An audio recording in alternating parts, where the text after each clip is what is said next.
Start చెప్పండి. రంగారెడ్డి జిల్లాలో ఈరోజు పాఠశాలలన్నీ పునఃప్రారంభమైనవి. విద్యార్థులందరూ మరి ఎంతో ఉత్సాహంగా పాఠశాలకు వస్తున్నారు ప్రారంభ దినోత్సవం రోజు.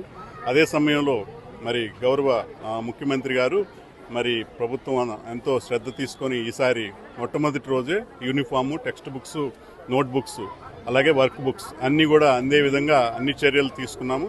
కాబట్టి నెల నుంచి ఇదే మరి ప్రతి స్కూల్లో కూడా ఉండే విధంగా అన్ని చర్యలు తీసుకున్నాం. ప్రతి పాఠశాలలో కూడా ఒక పండుగ వాతావరణంలో మొదటి రోజే ఇవన్నీ ఇచ్చే విధంగా అన్ని చర్యలు తీసుకున్నాం. ఈరోజు ఇక్కడ ముగిలిగిద్దలో ప్రారంభోత్సవ కార్యక్రమంలో గౌరవ జెడ్పీ చైర్పర్సన్ గారు మరి అధ్యక్షులుగా వచ్చారు చీఫ్ గెస్ట్గా. అట్లానే మరి ఇక్కడ స్థానిక ఎమ్మెల్యే గారు శంకర్ సారు, అట్లానే గౌరవ కలెక్టర్ గారు అందరూ మరి ఇక్కడ వచ్చి ఈ ప్రోగ్రామ్ని చాలా సక్సెస్ఫుల్గా చేశారు. ఈ స్కూల్లో మరి ఈ పాఠశాల మరి మనోహర్ మన్బడి కింద కూడా సెలెక్ట్ అయింది. అదేవిధంగా ఏపీసీ వర్క్స్ ఈ మండలంలో మరి అమ్మ ఆదర్శ పాఠశాలల కమిటీల వర్క్స్ అన్నీ చాలా వేగవంతంగా జరుగుతున్నాయి.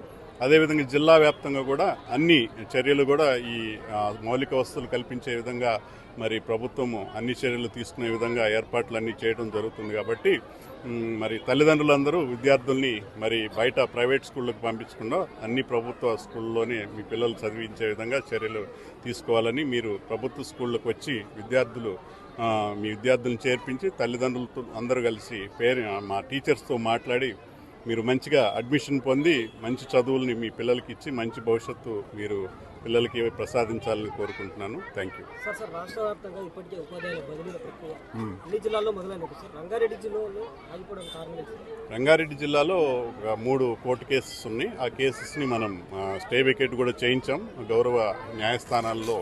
మరి ఆ కోర్టు వివాదం ఉండడం వల్ల దాని గురించి కూడా గౌరవ న్యాయస్థానం దగ్గర సరైన మరి రిప్రజెంటేషన్ ప్రభుత్వం తరపున ఇచ్చి అవి వికెట్ చేసేట్టు చేస్తాం. డెప్యుటేషన్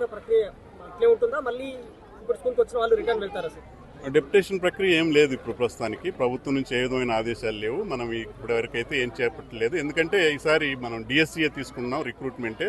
మరి గౌరవ సీఎం గారు మరి డిఎస్సీ నిర్వహించాలని టెట్ కూడా స్పీడ్గా నిర్వహించారు. ఈరోజే టెట్ రిజల్ట్స్ కూడా వచ్చినాయి.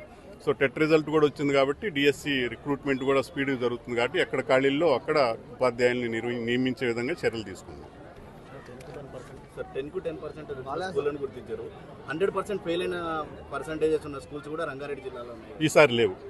గత సంవత్సరం ఒక్కటే స్కూల్ ఉంది, అది ఈ మండలంలోనే మన కొత్తూరు మండలంలో ఉంది. ఈసారి అయితే 100% వచ్చిన స్కూళ్ళే మనకు దాదాపు 25 ఉన్నాయి. 0% వచ్చిన స్కూల్ ఒకటి కూడా లేదు.